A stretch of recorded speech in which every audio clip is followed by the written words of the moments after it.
Bienvenidos a la Universidad Privada Telesub. Agradecemos a los profesionales y técnicos que hacen posible esta transmisión a través del sistema Blended Learning. Quien les habla es el magíster Abdelvidal Sanabria Salinas, quien tiene a cargo el dictado del curso de Finanzas e Instituciones Financieras. En esta oportunidad vamos a ir a la unidad número 4, que titula La banca comercial y las operaciones no bancarias. Dentro de esto vamos a tocar el tema número 1, como es de costumbre, el cual va a abordar los temas de las operaciones de la banca comercial y su regulación. En este tema vamos a ver cuáles son las operaciones que se dan normalmente en la banca comercial y quiénes son los entes o las autoridades que se encargan de regulación. Un poquito vamos a recordar este tema que ya lo vimos en la parte de finanzas en la primera unidad, pero es importante volver a meternos en este tema para poder conversar lo que continuamos en los siguientes temas. Así que vamos de una vez a ver, ¿qué es la banca comercial? ¿Qué es la banca comercial? Vamos a recordar un poquito este tema. Y la banca comercial no es otra cosa que las instituciones que se dedican al negocio de recibir dinero en depósito y darlo a su vez en préstamo.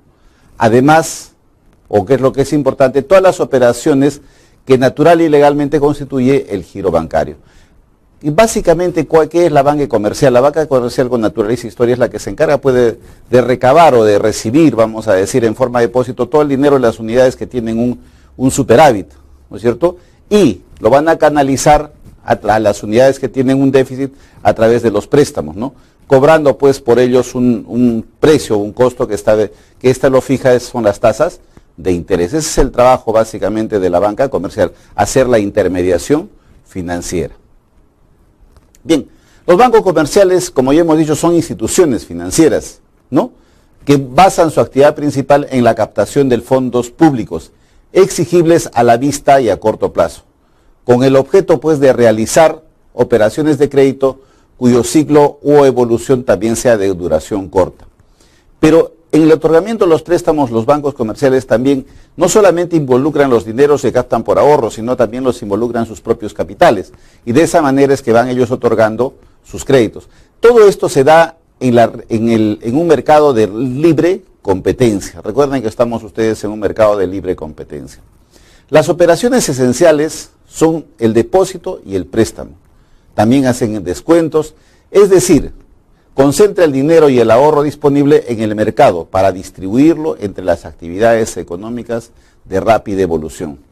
Desarrollan sus funciones por medio de papeles de comercio. Entonces, las operaciones esenciales que se tienen en la banca comercial, básicamente pues su primer eso es captar ahorros y colocarlos en préstamos y trabajar con todo lo que significa papeles comerciales que les permiten, ¿no es cierto?, manejar las actividades y ver la evolución dentro del mercado.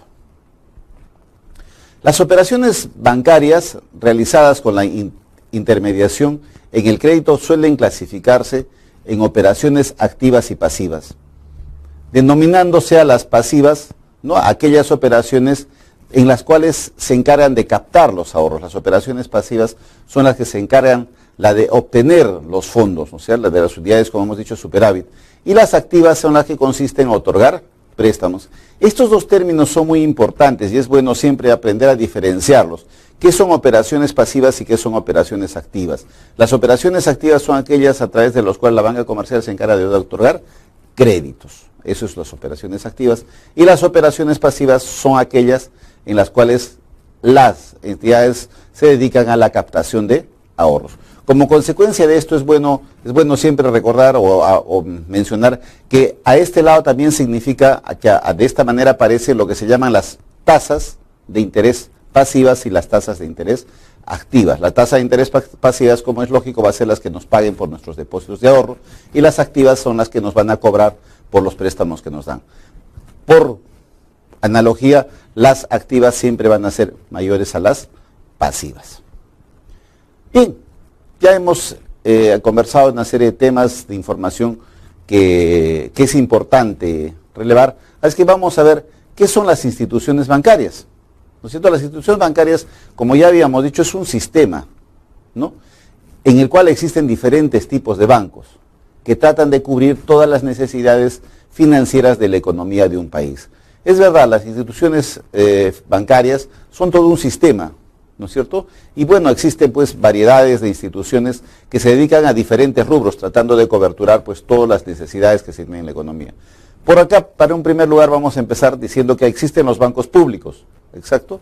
Son organismos creados, ¿no?, por el gobierno, con el objeto de atender las necesidades de crédito de algunas actividades que se consideran básicas para el desarrollo de la economía del país. Entonces, el primer banco público que tenemos es el Banco de la Nación, que es el Banco del Estado, el cual se encarga de canalizar todas las actividades o pagar todo lo que son las acciones del gobierno central. Hoy por hoy el Banco de la Nación también otorga créditos, pero a los trabajadores estatales utilizando el sistema de descuento, porque es el banco que encarga el pago a todos los empleados estatales, ¿no? Entonces, al pagarles tiene la posibilidad de retenerles automáticamente las cuotas de los préstamos. Está usando una fortaleza que tienen ellos y la cual está dando muy buenos resultados. Entonces tenemos para empezar los bancos públicos. También tenemos los bancos privados, son los llamados los bancos comerciales y son instituciones, como ya hemos dicho, cuya principal o la función principal es la de intermediación habitual a la hora de captar los ahorros, los depósitos y colocarlos en los créditos. También tenemos los bancos mixtos, actúan como bancos comerciales en la intermediación profesional del uso de crédito y actividades ligadas al ejercicio de la banca, pero básicamente su capital está conformado de dos partes, ¿no?, una parte privada y una parte estatal. Son bancos de ese tipo. Banco de ahorro. Son aquellas instituciones cuya función principal es recibir los depósitos de ahorro del público, ¿no? Básicamente su naturaleza es captar eso. Bancos de depósito. Son aquellas instituciones cuya función principal es la de recibir el público en general depósitos bancarios de dinero retirables a la vista mediante la expedición de cheques a su cargo, ¿no? Entonces, estas son las definiciones de diferentes instituciones bancarias que al final a veces se reúnen en una sola, ¿no?, o van formando parte de una sola. Bancos financieros, también conocidos como bancos de inversión o la banca de inversión, son las que tienen la finalidad principal de atender necesidades de financiamiento a largo plazo del sector productivo de la economía. Los bancos financieros son los que tratan de promover pues las inversiones a largo plazo. Los bancos de capitalización, instituciones cuya función principal es la de colocación de capitales, ¿no es cierto?, mediante contratos que se celebran con el público y es la existencia de títulos públicos de capitalización. ¿Cuáles son las características de los bancos comerciales? Los bancos comerciales se caracterizan básicamente porque sus operaciones son de corto plazo, es decir, no mayores de 3 años. Hoy la banca comercial está participando, participa también en lo que se llama los créditos hipotecarios a través de los fondos de Mi Vivienda, ¿no?, que son créditos que se dan a 20 años. Y es porque ellos están realizando la intermediación en la colocación de estos créditos. Y dado el boom que tenemos nosotros en el sector hipotecario, como has dicho, es un buen negocio el trabajar en estos plazos mayores a 20 años. Pero mayormente las instituciones comerciales o la banca comercial se dedica a hacer lo más corto posible, ¿no? Pero hay circunstancias como esta donde permite, ¿no es cierto?, el momento que se trabaje de otra manera. Su objeto es realizar operaciones de intermediación financiera, es decir, toman dinero de aquellas unidades que tienen excedente y lo colocan a aquellas unidades que tienen déficit. Sus operaciones principales son el depósito, el préstamo y el descuento. Ya vamos a indicar qué es cada una de estas, ¿no?, pero por lógica ya sabemos que es un depósito, es un préstamo. El descuento un poquito tal vez, pero lo vamos a explicar más detalladamente. Su constitución está bajo la forma exclusiva de compañía o sociedad anónima, con acciones nominativas de la misma clase, que son manejadas libremente de acuerdo al criterio de cada empresa, ¿no? El número de accionistas tiene un mínimo, los cuales están, bueno, los promotores no están incluidos allá, no, entre estos se manejan de acuerdo a la ley de sociedades de cada uno de los países donde nosotros desarrollamos esta actividad. Para eso existe una ley de sociedades, la cual indica la forma como se debe formalizar las estas. Bien, vamos a ampliar un poquito más acerca de lo que ya habíamos mencionado, ¿no? ¿Cuáles son las operaciones que se realizan en los bancos comerciales, ¿no es cierto? Tenemos operaciones pasivas, como ya les dije, ¿no?, que son aquellas mediante las cuales pues, los bancos adquieren dinero suficiente para sus necesidades del mercado. ¿no es cierto? ¿Y cuáles son esas principales operaciones pasivas, ¿no? Entonces, yo les había dicho ya que las operaciones pasivas básicamente están dirigidas a la captación de depósitos, ¿no es cierto? A la captación de depósitos. Para eso los bancos inclusive llegan a hacer cuentas que sean hechas de acuerdo a la medida de los clientes. Por ejemplo, hoy por hoy tenemos hasta las cuentas para poder planificar la universidad de nuestros hijos, ¿no? Ir ahorrando desde que son pequeños, de tal manera que cuando lleguen a ese no nos sea tan pesado el proceso de pago, porque hay carreras y hay universidades donde es costoso la educación, entonces se requiere de una planificación anticipada para que los jóvenes tengan el apoyo del momento cuando se dé esto. Pero vamos a ver, ¿cuáles son las principales operaciones pasivas? Tenemos primero los depósitos. Los depósitos bancarios son en realidad el hecho importante que ellos realizan y es conseguir el dinero, como decíamos, de los que le exceden, y se ha convertido en la actividad principal de los bancos, ¿no?, comerciales, por cuanto siempre están promoviendo y están buscando que se dé este tipo de inversiones, ¿no? Y eso inclusive se promueve diferentes tipos de cuentas en las cuales uno puede depositar. Luego tenemos que el depósito puede diferir como la operación pasiva por medio de la cual el banco obtiene clientes dinero líquido. O sea, el hecho de realizar depósitos es dinero líquido, dinero inmediato, ¿no?, porque entra dinero en efectivo al banco y es depositado y el banco lo puede definir cuál va a ser su uso, colocarlos en préstamos, comprar bonos, acciones y de esa manera capitalizar su funcionamiento. Ahora, los depósitos bancarios tienen su propia clasificación, ¿no? Se clasifican de depósitos en cuenta corriente, ¿cierto? Los depósitos en cuenta corriente son efectuados regularmente por personas naturales o jurídicas que requieren seguridad y disponibilidad de la suma, confiados, por supuesto, en el banco. Entonces, cuando uno deposita en cuenta corriente, básicamente son depósitos que a uno le permiten el giro de los cheques, de los famosos cheques, para que uno pueda llevar o trasladar dinero con menor riesgo posible, ¿cierto? Estos depósitos pueden ser retirados, lógico, sin previo aviso, mediante la utilización, como les decía, de los famosos cheques, ¿no? Y en algunos casos especiales, los poseedores de cuenta corriente pueden realizar transferencias de ningún tipo. Hoy día, con la evolución de los tiempos, inclusive nosotros tenemos las transferencias interbancarias y hay una serie de posibilidades más que podemos manejar, ¿no? Pero esta es una modalidad que tenemos en cuanto a los depósitos en cuenta corriente. Ahora, la utilidad máxima que nosotros tenemos en este sistema de cuenta corriente es el hecho, pues, de que nos permite trasladar grandes cantidades de dinero en un solo papel, ¿no?, y tener la seguridad del caso si es que uno lo deposita en su otra cuenta, la que él cobró en su otra cuenta corriente, sin estar cargando efectivo en ningún momento. Ante la presencia de los cheques girados contra la cuenta corriente, los bancos están, pues, lógicamente en la obligación de pagarlos inmediatamente, sin previo aviso de la persona que lo depositó, siempre y cuando tenga, pues, saldo positivo en la cuenta.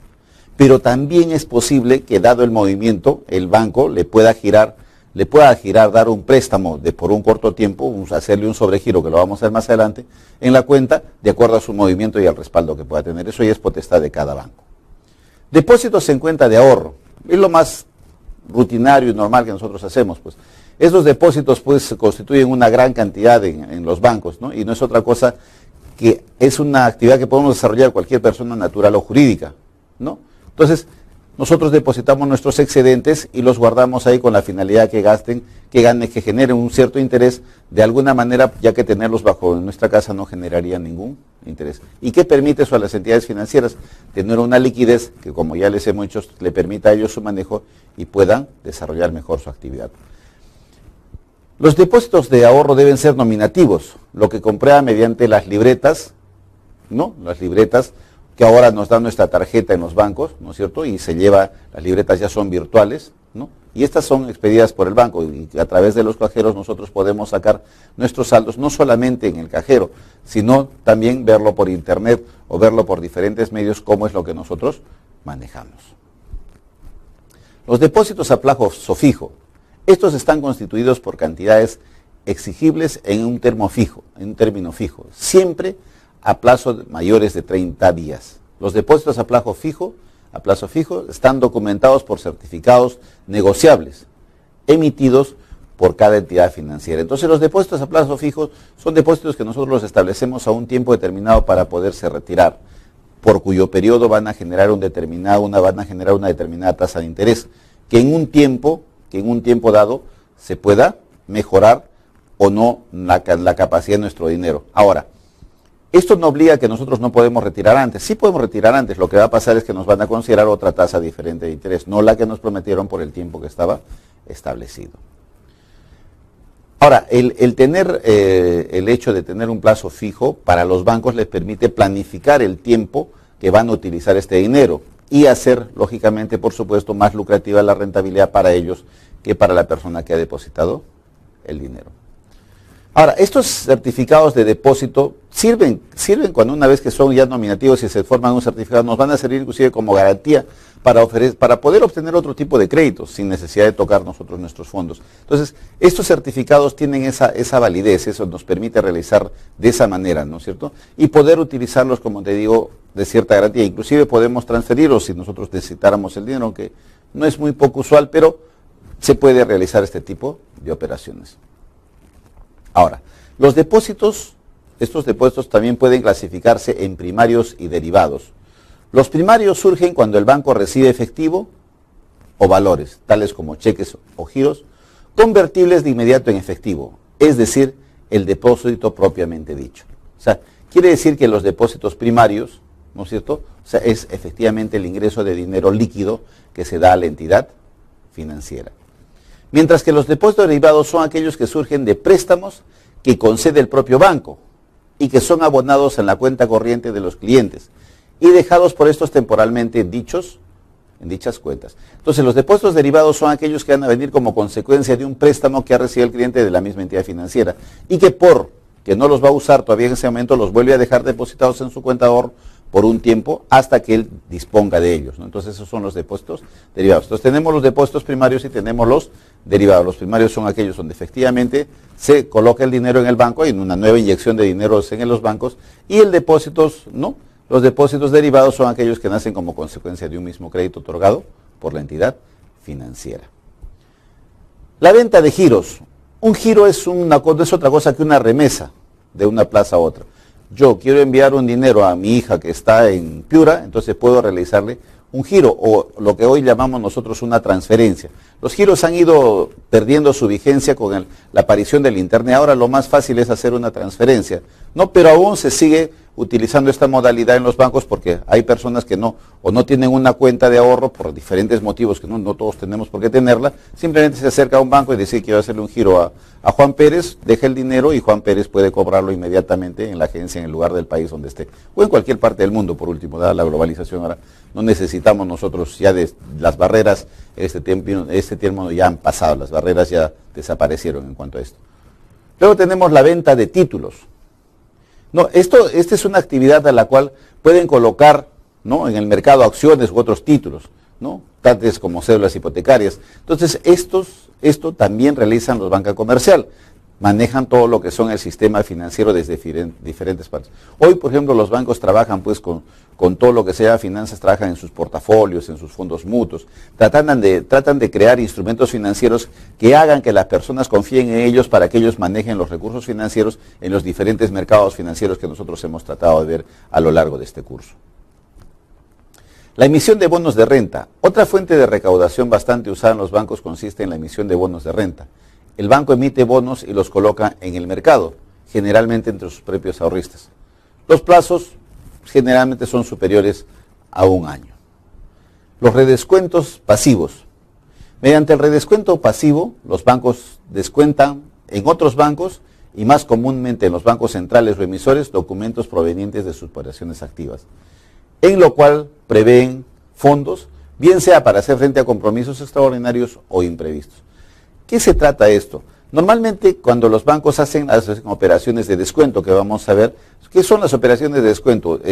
Normalmente cuando nosotros firmamos letras, muchos hemos firmado letras, ¿para qué? Para garantizar una deuda, para comprar artefactos, etcétera. Esas de letras pueden ser descontadas en los bancos, o sea, puede ser transferida la deuda a los bancos y nosotros muchas veces hemos ido a pagar nuestra letra al banco, ¿no? Entonces, esas letras pueden darse en redescuento, pueden darse en garantía a una institución más grande, las cuales van a recibir eso, y de esa manera le vuelven a transferir fondos y financian sus fondos, ¿no?, para los imprevistos, como es el caso que se está planteando acá. Reportes pasivos. Es una compra-venta de títulos compra al contado y ventas a crédito. El cliente lleva un título al banco y se lo vende al contado. Simultáneamente el banco lo puede facilitar al mismo cliente en venta al crédito, ¿cierto? Entonces esto es una modalidad donde el banco da liquidez a una persona, porque el que vende un título obtiene una liquidez y a su vez él puede colocarlo a otro a un crédito obteniendo una mayor rentabilidad por ello. ¿Cuáles son las captaciones del público que son restringidas? Son aquellos depósitos aperturados en el banco, por ejemplo, ¿no es cierto? Hay una serie de actividades que desarrollan del mismo quehacer diario, ¿no? Donde se dan operaciones a través de las cuales necesariamente tienen que hacer los bancos y están destinadas a ciertas personas. Por ejemplo, los depósitos que son judiciales, ¿no? Los bancos captan depósitos judiciales. La mayor cantidad de estos depósitos generalmente se generan en el Banco de la Nación. Son los depósitos judiciales. Por ejemplo, de menores. Por ejemplo, hay diferentes instituciones que tienen sus fondos de retiro, ¿no? Entonces, esos fondos de retiro, generalmente se estila que se debe tener una carta declaratoria a la cual una persona que tiene este fondo le asigne, diga quiénes van a ser sus beneficiarios. Pero a veces sucede pues porque la vida es así que una persona muere cuando sus hijos están pequeños y ha dispuesto, por ejemplo, que el 50% sea para su esposa, 25% para cada uno de sus hijos, si tuviera dos, ¿no? O del 100%, 50% para cada uno de sus hijos. Pero sucede que sus hijos son menores de edad. Entonces no se les puede entregar el dinero. Tampoco se le puede entregar a la mamá porque así está establecido en su carta. Entonces simplemente esos depósitos tienen que colocarse en una cuenta del banco. Esa cuenta generará sus intereses hasta que estos niños cumplan los 18 años y tengan la libertad de poder ir a cobrar su dinero y de esa manera disponer de esto. Luego, en garantía de terceros, por ejemplo, en garantía de los alquileres, también existe depósitos. Por aceptaciones bancarias, bonos de ahorro, etcétera, etcétera. Son diferentes captaciones que tienen sus propias restricciones de acuerdo a la naturaleza de cada una de ellas. Los depósitos en moneda extranjera. Los bancos comerciales pueden recibir estos depósitos a la vista o a plazo, no mayores a un periodo de un año. En realidad, las cosas las manejan de acuerdo a cómo el banco quiera recibir. Cada vez, por supuesto, ahora se trata de promover los depósitos, pero las tasas de interés que pagamos en este momento en el país por depósitos en moneda extranjera son bajos. Entonces, básicamente se está promoviendo que los depósitos sean en moneda nacional, ya que el sol se está apreciando mejor con relación al dólar. Entonces, ahora, ¿qué más tenemos? ¿Cuáles son las principales? Hemos revisado las principales operaciones pasivas. Ahora vamos a revisar cuáles son las principales operaciones activas. Las principales operaciones activas de la banca, vamos a decirlo así, vienen a continuación, son las siguientes. Primero es el descuento, lo que estamos conversando.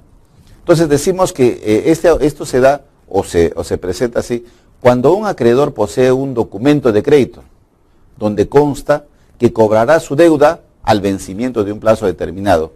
Si este acreedor tiene la necesidad de urgente dinero, o sea, tiene necesidad de efectivo, y no puede esperar el vencimiento, acude pues con su documento a un banco y le ofrece cedérselo. Va a recibir a cambio una cantidad menor al valor nominal del documento. Menos, por supuesto, una comisión que el banco va a quedarse por el hecho de adelantar su pago. En otras palabras, el descuento no es otra cosa que el banco nos va a dar un dinero a cambio de nuestro documento valorado, cobrándonos una comisión por realizar esa operación. Y ese porcentaje es lo que se va a garantizar. Nosotros vamos a recibir menos de lo que indica en el valor nominal. Eso es un descuento. Esta comisión es la que se denomina descuento, puesto que el banco descuenta del valor total expresado en el documento. El descuento es una operación de extraordinaria importancia para los bancos, pues permite colocar en forma temporal sus disponibilidades, siendo a la vez un empleo de fondos, ¿no?, que los va invirtiendo adecuadamente, ya que con ellos prácticamente cobra inmediatamente. Al no entregar a la persona el íntegro del valor del documento, ya cobró, su ganancia está dada inmediatamente. Los documentos que más se utilizan para el descuento son las letras de cambio, que ofrecen una mayor garantía. Y ojo, otro detalle de las letras de cambio, en caso de que no las pagara la persona que endosó, eso se devuelve a través de la cuenta corriente al descontante y de esa manera el banco vuelve a recuperar su dinero. Los préstamos bancarios. Los préstamos bancarios es otro rubro fuerte de lo que se trabaja en los bancos y no es otra cosa que es un contrato mediante el cual una persona, ¿no es cierto?, va a entregar dinero, o sea, una persona va a solicitar que se le dé un crédito y el banco se lo va a dar. ¿no es cierto? Y esto va a tener una obligación de parte del prestatario de pagar una determinada tasa de interés. Ahora, los préstamos bancarios ahora se dan a través de las tarjetas de crédito, no de diferentes modalidades que usan ellos, inclusive nos llegan cartas a domicilio diciéndonos que tenemos líneas aprobadas y que solamente tenemos que acercarnos al banco.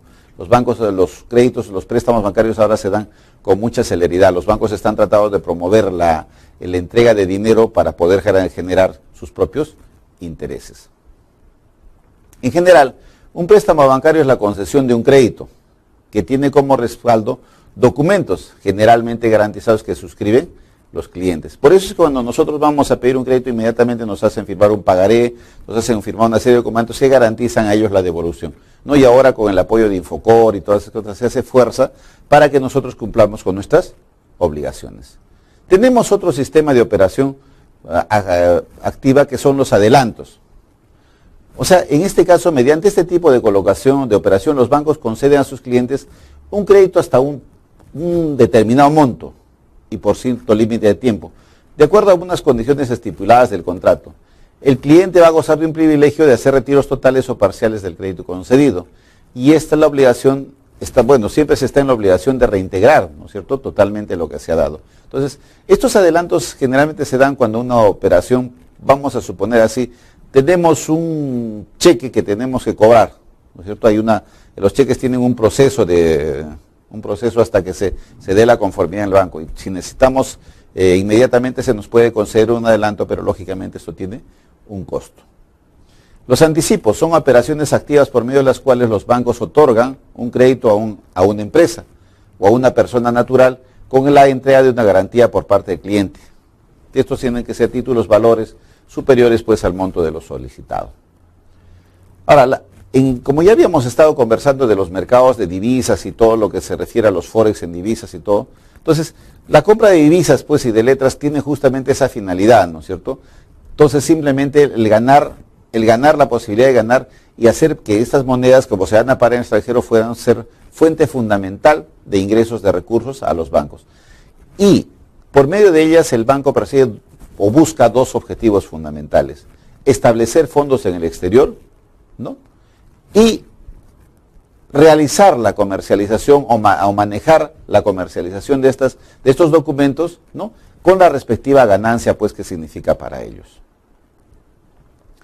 También entra en la compra de títulos públicos y privados. Las instituciones bancarias adquieren pues títulos públicos y privados, bien sean nacionales o bien extranjeros, que tengan cotización en bolsa o en los mercados nacionales o internacionales, con el objeto de tener una cartera de valores fácil y cómoda de realización en cualquier momento. Lo que se busca a través de la compra de valores siempre es mantener una liquidez promedio que nos permita tener documentos realizables, ¿no?, realizables para cualquier circunstancia que uno necesite, inmediatamente pueda ejecutarlos y de esa manera obtener liquidez inmediata. Créditos en cuenta corriente, lo que nosotros conversamos hace un rato, es también llamado lo que se llama el sobregiro, ¿no?, que no es otra cosa que darle un crédito pequeño por un corto espacio de tiempo para que la empresa, si por algún motivo o una descoordinación que hubo en cuanto a los depósitos, no genere una mala imagen para dicha empresa. Lógico que el costo de estos sobregiros es un poco alto y es tiene que ser de rápida cobertura. ¿Cuáles son los entes reguladores que se manejan en los mercados? Ya los habíamos visto. Básicamente es el Banco Central de Reserva. El Banco Central de Reserva es el ente regulador, el ente que maneja todo lo que es moneda y el sistema crediticio y el sistema financiero. Y sus principales funciones son las siguientes: propicia que las tasas de interés de las operaciones del sistema financiero sean determinadas por la libre competencia, siempre regulando el mercado. La regulación de la oferta monetaria, ¿no es cierto? Eso es muy importante. Recuerden que es un mecanismo de política monetaria. Cómo es que a través de esta regulación se puede ir manejando el crecimiento o ir manejando probablemente una inflación que hay en el país. Se puede tratar de regularizar a través de esto, que ya lo hemos visto. Otra tenemos la administración de las reservas internacionales, maneja lo que es la zona RIN. Y por último, por lo que es parte de su trabajo, es la emisión de billetes y monedas. También tenemos lo que se llama la Superintendencia de Banca y Seguro, ¿no es cierto?, que es el organismo de control del sistema financiero nacional. Controla en representación del Estado a las empresas bancarias, financieras, de seguros y a las demás personas naturales y jurídicas que operen con fondos públicos. La Superintendencia de Banco de Seguros se encarga pues de vigilar todo lo que signifique el movimiento que hay de dinero de todos los fondos públicos. Y es un ente muy importante y garantiza justamente a los ahorristas y al público en general que sus dineros sean adecuadamente administrados y que por lo menos tengan la esperanza de, si hubiera algún problema, de poder recuperar sus fondos, ¿no? La Superintendencia de Banca y Seguros es un órgano autónomo, ¿no es cierto?, cuyo objeto es fiscalizar al Banco Central de Reserva del Perú, Banco de la Nación e instituciones financieras de cualquier naturaleza sobre el manejo que hacen de los recursos públicos, ¿no? Ahora, esta función fiscalizadora puede ser ejercida en forma amplia sobre cualquier operación o negocio. Basta que tenga el manejo de fondos públicos, simplemente la Superintendencia tiene acceso a ellos. Bien, señores, agradecemos la atención que han tenido, ¿no? Gracias por habernos prestado su atención.